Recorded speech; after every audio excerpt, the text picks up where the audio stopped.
today we're going to be looking at the Olight Seeker 4 Pro, and this is a new one that Olight's just released, and I've been using it for a few weeks. Compared to the previous Seeker 3 Pro, this version's done away with the proximity sensor. The top of the head here, it's gone. There's a few other changes as well. The light has an increased output of 4,600 lumens, also throw of 260 meters. And of course, it also comes with this really cool multi-functional holster, which doubles as a charger. So I'll talk more about that later, but I just wanted to show you a little bit of what you get in the box. So obviously the light itself, you do get a battery included. So I'll just show you the cell there, usual 21700 cell, 5000 milliamp hour, and it's a proprietary cell. You also get a USB-C charging cable that connects to the bottom of the holster and into your computer. And you get this mount as well that you can attach to your wall. It has one of these sticky pads on the back, but it also comes with a couple of screws so you can drill in and actually mount this thing on your wall. And how it works is that you're just meant to sort of slot the holster, the back of the holster in there. You can unclip it very easily. Comes with a little spare sticky stick pad there. And of course you get the instruction manual. This is the actual box that the light comes in. Okay, it's actually pretty large considering the size of the light, but again, it's got to hold everything, and there's a lot of padding in there as well, which makes it good for transport so that the light doesn't get damaged. Here's some of the specifications, so you can actually pause the video now if you want to read this. So here is the Seeker 4 Pro compared to a few other flashlights that I own, and I've picked ones that are sort of comparable in terms of size and output. So over here I've got the AEST Beam E75. I mean, these two look very, very similar. You've got the Sofern IF22A, another quad LED flashlight, and of course we've got the Warrior 3S. They're roughly about the same length, but the Seeker 4 Pro just has a lot more width on it, just due to the quad LED design. So here's a little close-up of the Olight Seeker 4 Pro, and you've got this nice aluminum construction. The machining is absolutely perfect. You've got some fine detailing there on the tail cap, and the anodization is also high quality. No bare spots or thin spots anywhere. And I find that it's actually grippier than the anodization on my Warrior 3S, which was quite slippery. You've got this silicone grip also around the battery tube, and this really helps in terms of increasing that grippiness. It's also kind of formed. You can see here there's little ridges on there that just help your hand to fit onto the light a bit easier. It's comfortable, really grippy. And of course you have this metal button that has been upgraded from the previous Seeker 3 Pro, and the button's larger. Okay, it's also grippier. These little ridges there are grippier. And not only that, you have this really cool auxiliary dial here. So the ones on these little lights on the right basically indicate the battery level, and the one to the left indicates the brightness. Okay, same sort of rotating switch design, and I find it just so easy to rotate. I thought because it's a smaller button, but obviously they've increased the size of it. I thought that even with the increased size, it might have been a bit difficult to rotate it, but it just feels so easy. I use obviously just using the thumb to rotate around, and press as well to access the on and off switch. I think the switch design is quite clever, incorporates multiple tactile functions into one button, and you can also smooth ramp the flashlight by rotating the switch. So looking down the top of the flashlight, Olight have confirmed with me that the LEDs are Osram P9s. So they sitting just underneath a quad TIR lens. You've also got this nice classic blue bezel accent with some smooth down edges, so there's no sharpness in those edges, but if you need to use it to break a window or something like that, you're not going to have an issue with that either. So looking at the tail end of the flashlight, there's a strong magnet in there that allows you to attach the light above you, to the side, or like a table or something like that very easily. It can support the weight of the flashlight. And you've also got this design here which allows for magnetic charging. And the good thing is that it's also compatible with the MCC3 magnetic charging cable. That's why there's this dual ring in there. So the outer ring is for the holster, which I'll talk about in a moment. So this is the holster, and the Seeker 4 Pro is charged basically through this holster. You can see the contact point right at the base there. Okay, but what you do is that you basically just put the light in, connects onto the base, and you attach a USB-C cable here, and the light starts charging automatically. I like how the light fits quite firmly into the holster as well, but it's still quite easy to pull it out. But certainly by shaking it, anything like that's not going to fall out if you're running around, that kind of thing. I really like the design of this holster. The clip on the back makes it so much easier to attach onto your belt than those other traditional nylon holsters that you have to kind of thread through the belt before putting your belt on. Another cool thing is that removing the light from the holster also unlocks it for easy sort of quick access. The light locks itself automatically after 30 seconds, but the cool thing about having it in the holster is that by removing it from the holster, it unlocks the light. So you can have easy access, quick access to that light. So the battery can be removed very easily through the tail of the flashlight. And if you look really closely, there's a spring at the base as well. So I'm going to go through the UI, just show you how the light works. Now there's an auto lock function. So after 30 seconds, the light basically will not activate. If you press a button, these little green lights come up. Okay, there's two ways to unlock the light. You can press and hold that button for more than 1 second to switch it on, or you can just rotate this dial 90 over 90 degrees, okay, and then it will unlock. So kind of just spin that dial around, press the button, it turns on. Otherwise, you can just press and hold and it unlocks the light. Speaking of which, you just press and hold to activate moonlight mode.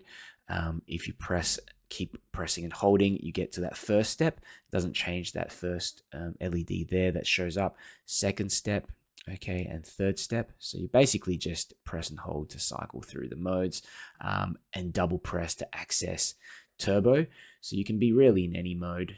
You can be in this first mode here, and then double press to activate turbo. And of course, you have this dial here that you can use to ramp the light up and down smoothly. The cool thing is that if the light is off, you can still actually move this around to select what mode you want. So I've got third step there, and the light will switch on to that third step. Or if I really want it to just go down to that first step like that, I can do that as well. So you kind of have that ability to select the mode before the light's on. I think that's good because sometimes, you know, you might be in a situation where you don't want it to remember that third mode. It's just way too bright. Maybe you're doing some reading or something like that. So you can actually just ramp that thing down to the lowest point, or even at the second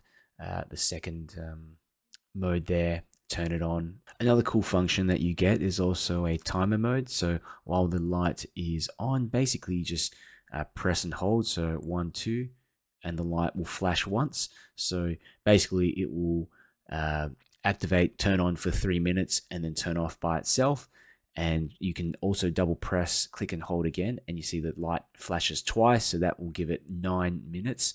So you can leave this, I know, on the side of the table or something like that, and if you fall asleep, it's going to switch off automatically, no issues there. All right, so I ran a couple of ceiling bounce tests with the Olight Seeker Pro 4, and you can see here I've got a turbo ceiling bounce test. Starts off at 100%.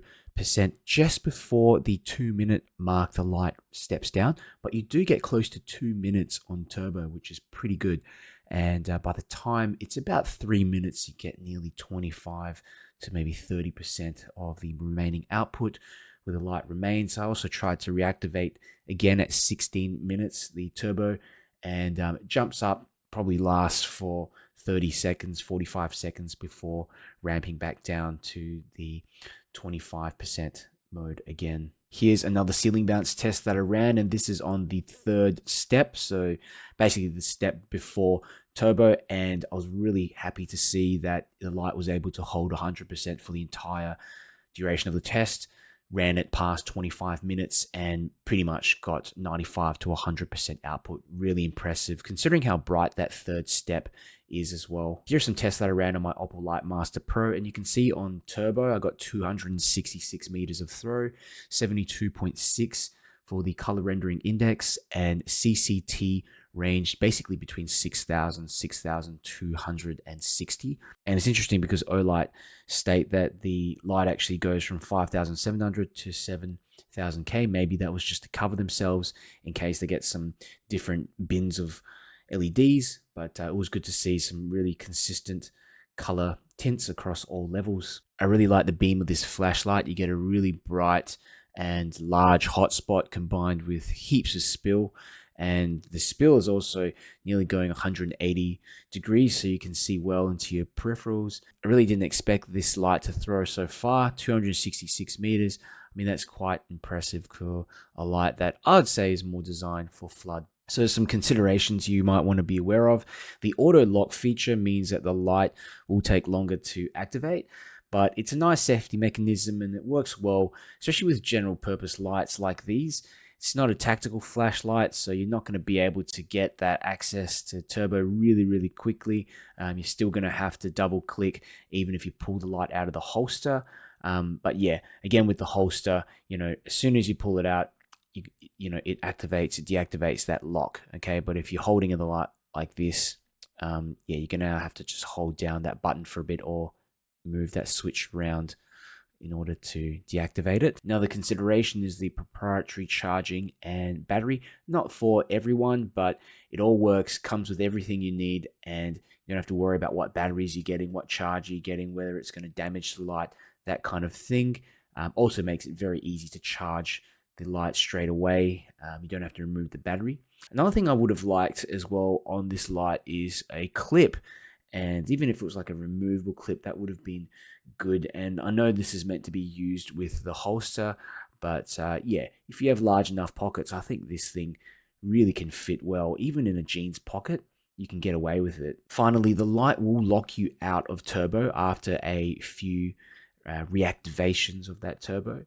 Okay, and you kind of have to just wait for it to cool down. It really depends on where you're at. I mean, if you're living in a pretty cold climate, you're probably going to be fine. But on the plus side, this will be better for the electronics and the battery life of this flashlight. So overall, I think Olight have addressed some important limitations in the previous Seeker 3 Pro and have nailed it in this new model. I really love the pure white tint of the beam.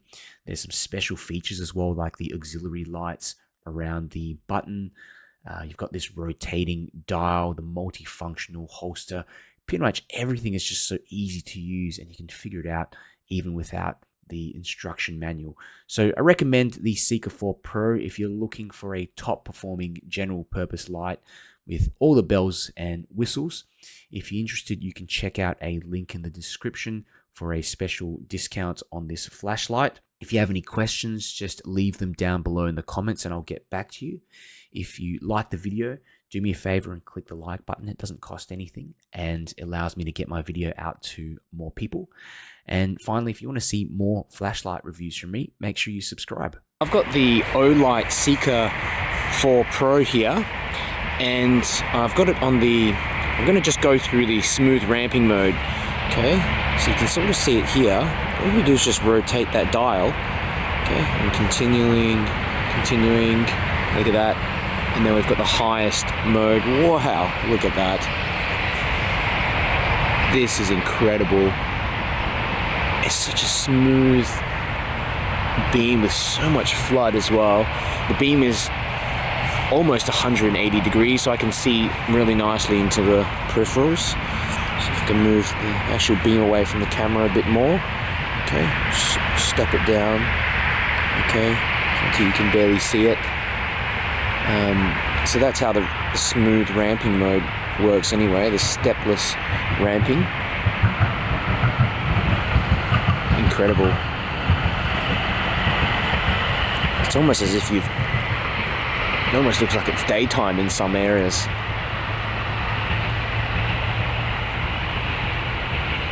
Okay, this is the moonlight mode. Okay, I'm going to press and hold again, and this is the lowest mode, so first step. Hold again, second step. And second step is pretty good. I mean, this would function as a perfectly good walking light. Maintain output easily, no issues at all. Let's go to the third step. Okay, third step, and this is like, I mean, this is a really, really nice beam. And it's actually impressive that Olight is able to have sustained, like decent sustained output, create decent sustained output in this third step as well. I mean, this one reaches, it tints the trees just at the back, barely though. Yeah, you can see a little bit of the white of the trees, but I mean, this is really fantastic. You can use it for so many things. You can use this as a walking light, put it on your bike. Okay, now let's go to turbo. Wow.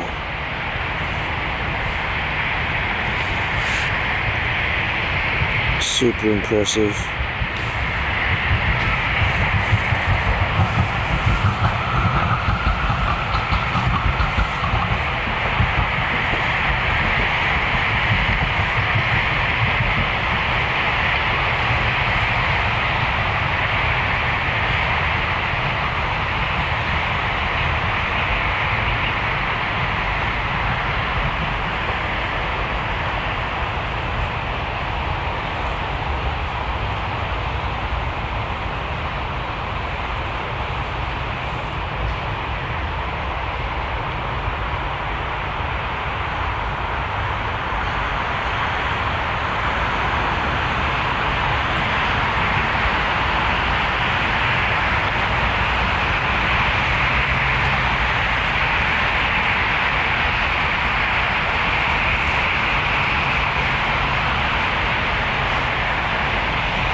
Olight Seeker 4 Pro Turbo.